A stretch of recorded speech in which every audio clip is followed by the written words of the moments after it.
After a while, the seemingly endless stampede of action RPGs being converted from the Korean mobile phone market starts to feel like a bland, monotonous Ferris wheel of boredom.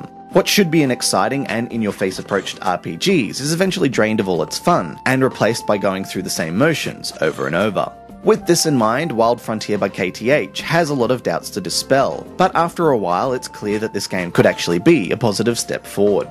Though let's get one thing clear, this is still a Korean RPG with all the usual trimmings. Basic classes, rudimentary skill tree system, clunky retro graphics, and enough plot holes to sink a barge. And let's not forget the usual control woes, mostly surrounding the need to manage a large group of quick ability and item slots that, in this game, need to be rotated via a paging system. At this point you'd be forgiven if you were a little confused over why I'd harp on about the usual flaws after giving the game some praise. Wild Frontier represents baby steps that could take a sharp turn to somewhere far more interesting, and for this alone it's worthy of this praise. The game's story, while not groundbreaking, does eschew traditions with its adventurer theme. Crafting items for upgrades feels natural and purposeful compared to the usual time sink it represents, and players can invest time in capturing and leveling companion pets that can become powerful allies later on.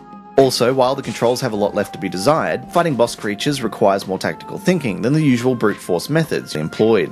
The seemingly implacable features of most Korean RPGs feel like they've been bended, ever so slightly, in order to create something of a unique beast in Wild Frontier. It's not a lot, but it's enough to give the genre fans a lot to chew on, and it may even win back some jaded gamers sick of the usual teen-come-hero RPG titles.